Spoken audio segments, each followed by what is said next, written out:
BPD Black-and-White Thinking, How to Catch It. Hi everyone, and welcome back to our channel.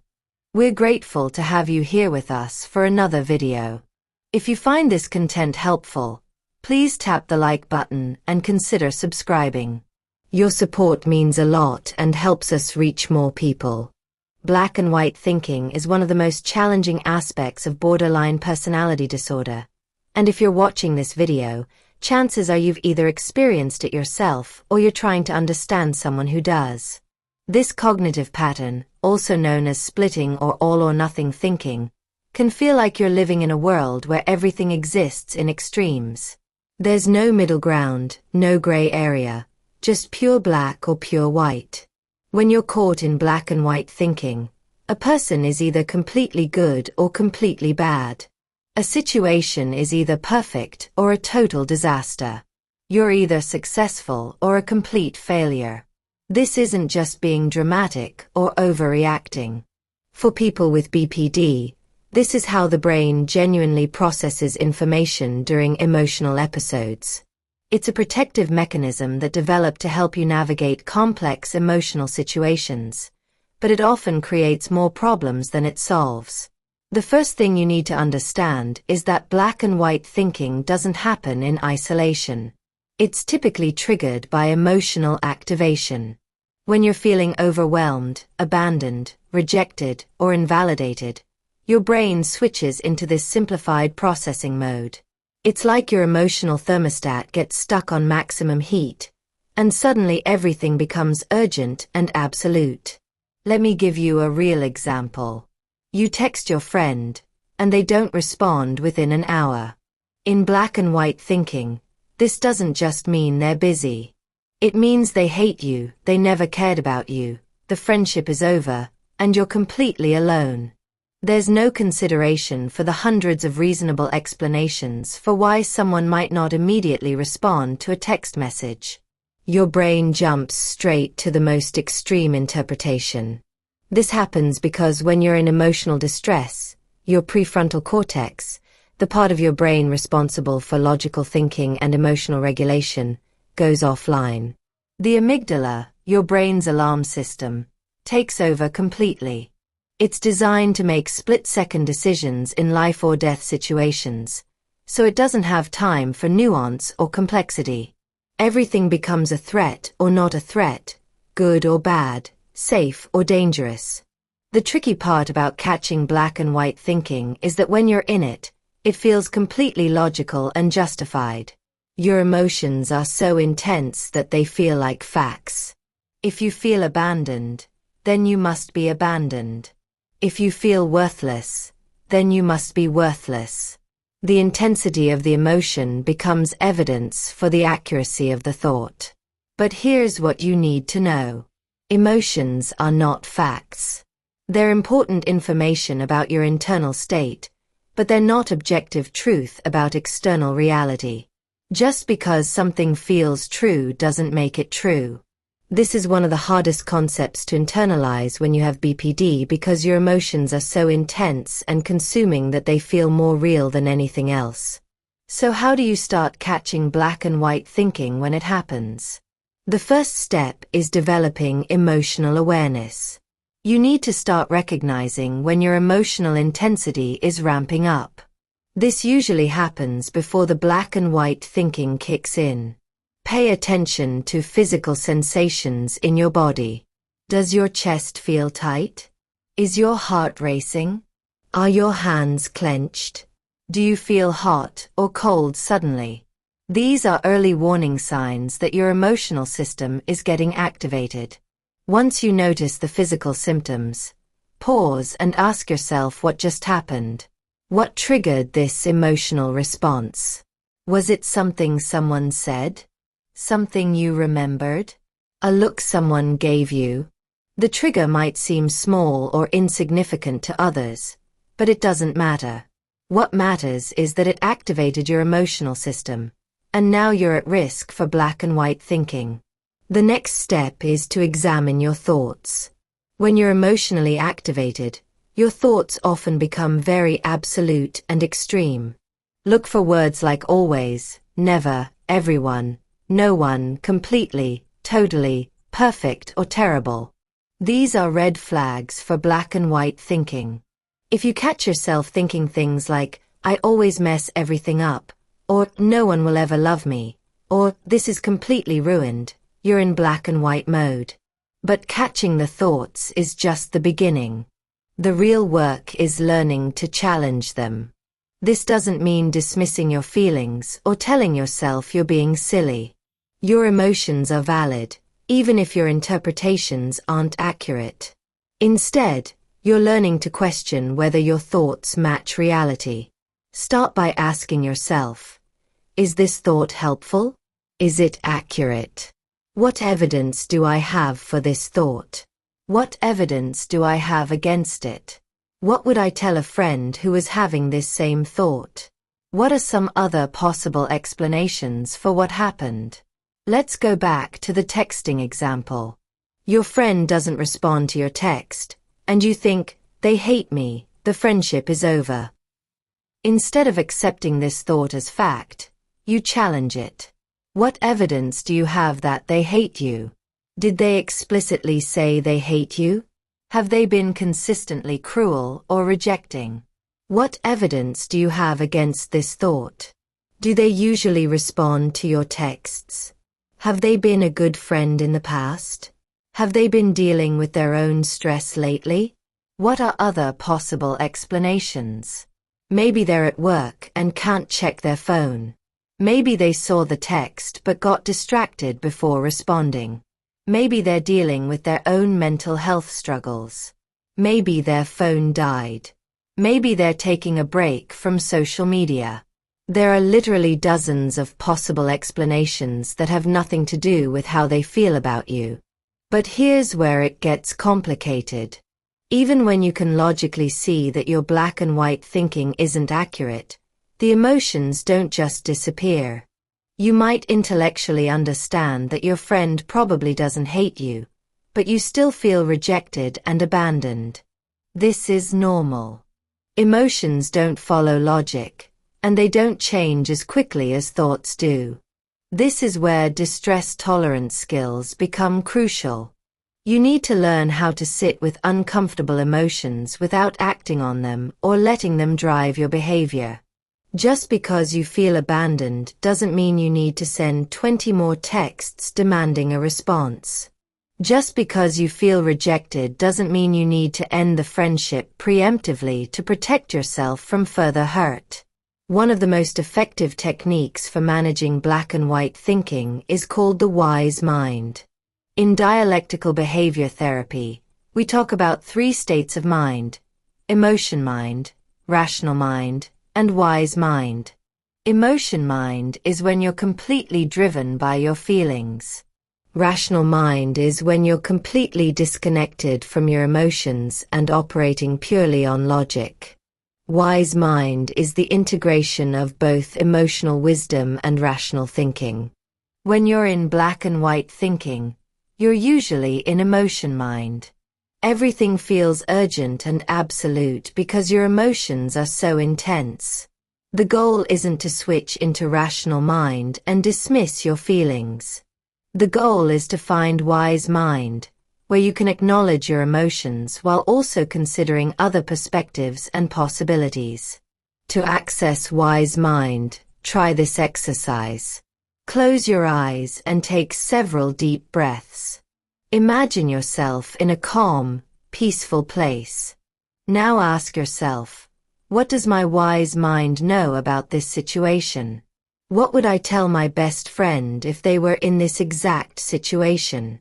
What do I know to be true when I'm calm and centered?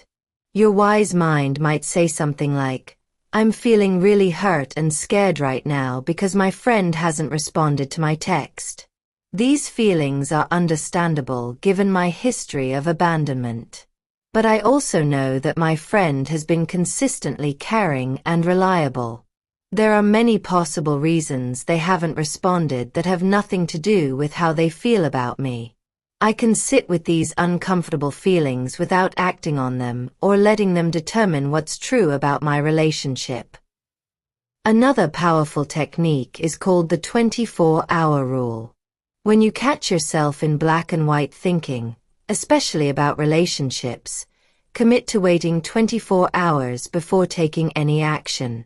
Don't send the angry text. Don't end the friendship.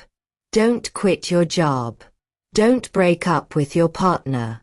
Give yourself time for the emotional intensity to decrease so you can see the situation more clearly. During those 24 hours, practice opposite action. If you feel like isolating yourself, reach out to someone supportive. If you feel like lashing out, do something kind for yourself or others. If you feel like giving up, do something that moves you toward your goals. This isn't about suppressing your emotions. It's about not letting your emotions make decisions for you when you're in an activated state. It's also important to understand that black and white thinking often serves a purpose, even though it's ultimately unhelpful. It's your brain's attempt to create certainty and control in situations that feel chaotic and unpredictable. If someone is all bad, then you know to stay away from them. If a situation is completely hopeless, then you don't have to try anymore. If you're a total failure, then you don't have to risk further disappointment. The problem is that this false certainty comes at a huge cost. It prevents you from seeing the complexity and nuance that exists in most situations. It damages your relationships because you're constantly swinging between idealizing and devaluing people. It limits your ability to learn and grow because you see setbacks as complete failures rather than opportunities for improvement. Learning to tolerate uncertainty and ambiguity is one of the most important skills you can develop. Most of life exists in the gray area. Most people are neither all good nor all bad. Most situations are neither perfect nor disasters. Most of your characteristics are neither strengths nor weaknesses, but simply neutral traits that can be helpful or unhelpful depending on the context. Practice looking for the gray areas in your daily life. When you have a conflict with someone, ask yourself, what are they doing that's working? What am I doing that's contributing to this problem? When something doesn't go as planned, ask yourself, what went well? What can I learn from this? What would I do differently next time? Start using more nuanced language. Instead of, I'm terrible at this, try, I'm still learning this skill. Instead of, they're a horrible person, try, they're struggling right now and behaving in ways that hurt me. Instead of, this is a complete disaster, try, this is challenging and not what I hoped for. One of the most challenging aspects of black and white thinking is how it affects your self-perception. People with BPD often swing between thinking they're amazing and thinking they're worthless, sometimes within the same day or even the same hour. You might feel like a success in the morning because you completed a project, then feel like a complete failure in the afternoon because you made a small mistake.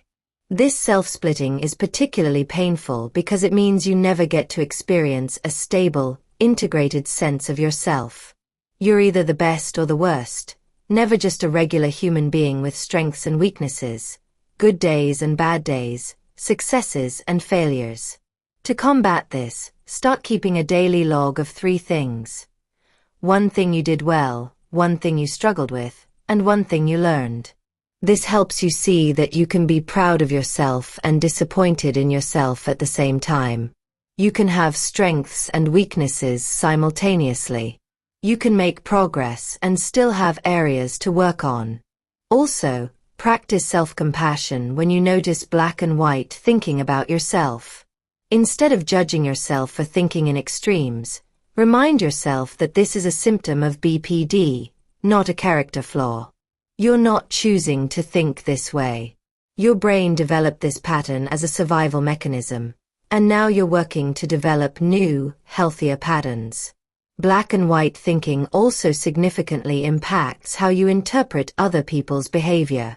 You might see a slight change in someone's tone and assume they're angry with you. You might interpret someone's busy schedule as them not caring about you. You might see someone's constructive feedback as complete rejection. This happens because when you have BPD, you're hypervigilant to signs of rejection or abandonment. Your brain is constantly scanning for threats to your relationships, and it tends to interpret ambiguous information as threatening. It's like having a smoke detector that's too sensitive. It goes off when you burn toast, not just when there's an actual fire. To manage this, practice the skill of checking the facts. When you have a strong emotional reaction to someone's behavior, ask yourself, what actually happened? What words were actually said? What actions actually occurred? Separate the facts from your interpretation of the facts. For example, the fact might be, my partner came home and went straight to their room without greeting me. Your interpretation might be, they're angry with me, they don't love me anymore, they're going to leave me. But there could be many other interpretations. They had a stressful day and need some time to decompress. They're dealing with a personal issue that has nothing to do with you. They're not feeling well. They're focused on something important they need to handle. Once you've identified the facts versus your interpretation, you can choose to ask for clarification instead of assuming the worst. Hey, I noticed you seemed upset when you got home. Is everything okay? Is there anything I can do to help? This is so much more effective than acting on your assumption and potentially creating conflict where none existed. Another crucial aspect of catching black and white thinking is understanding how it's triggered by your core fears. For most people with BPD, the deepest fear is abandonment. This fear is so powerful that it can turn minor situations into major crises. When your abandonment fear gets activated, your brain goes into protection mode, and black and white thinking is one of the ways it tries to protect you. The logic goes something like this. If I can figure out who's good and who's bad, who's safe and who's dangerous, then I can avoid being hurt. If I can determine that a situation is hopeless, then I won't be disappointed when it doesn't work out. If I can convince myself that I'm worthless, then I won't be surprised when people leave me.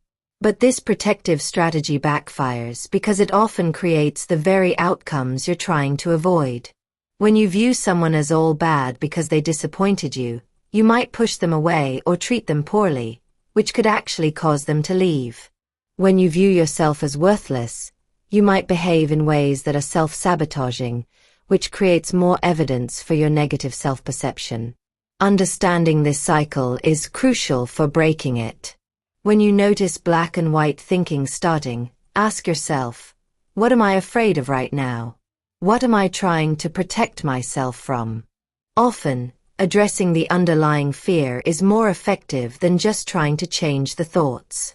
If you're afraid of abandonment, remind yourself of the people who have stayed in your life despite difficulties. If you're afraid of rejection, remind yourself of times you've been accepted and valued. If you're afraid of failure, remind yourself of your past successes and your ability to learn and grow. It's also important to recognize that black and white thinking often gets worse during times of stress, illness, fatigue, or hormonal changes. If you notice that you're having more episodes of extreme thinking, check in with your basic self-care. Are you getting enough sleep? Are you eating regularly? Are you taking care of your physical health?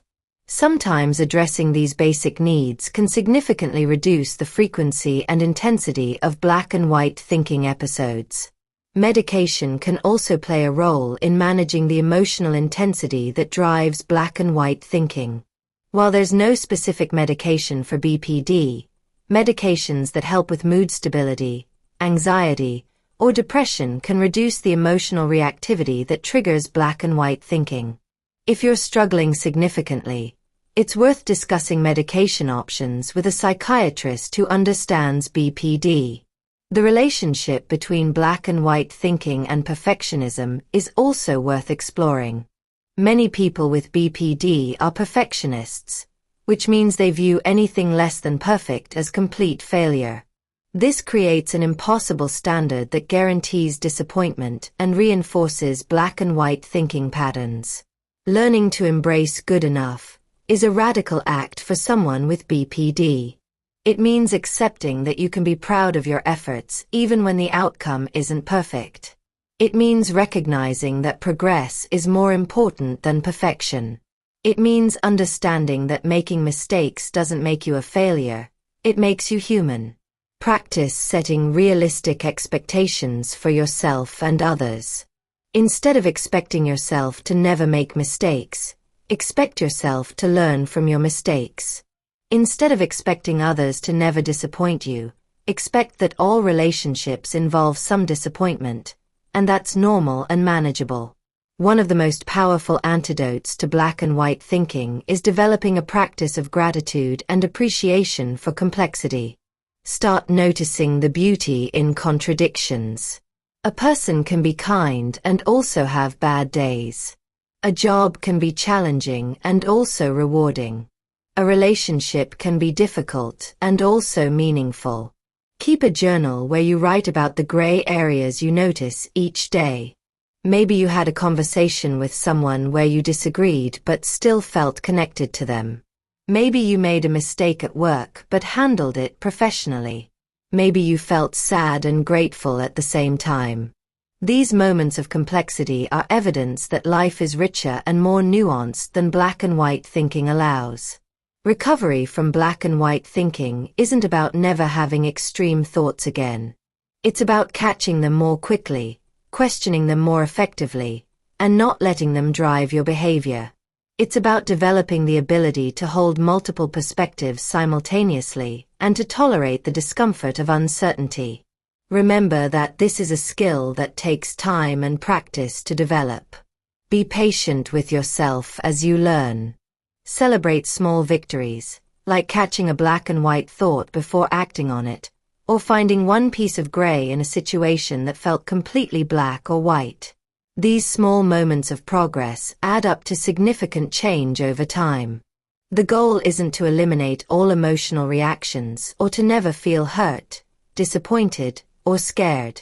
The goal is to respond to these emotions in ways that align with your values and long-term goals, rather than reacting impulsively based on temporary emotional states. Black and white thinking is a symptom, not a character flaw. It's your brain's attempt to make sense of complex emotional experiences with limited tools. As you develop better tools through therapy, skill practice, and self-awareness, you'll find that you naturally start seeing more shades of gray.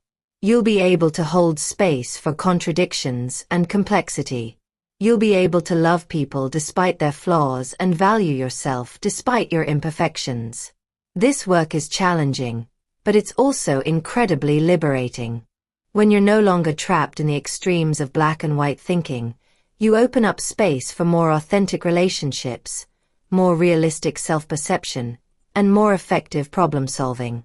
You give yourself permission to be human, complex, and imperfect. And that's where real healing begins. If this message speaks to you, we'd love it if you gave this video a thumbs up, share your thoughts in the comments, and subscribe for more meaningful content. Your support helps other people discover their path to healing. Thank you for being part of this growing community.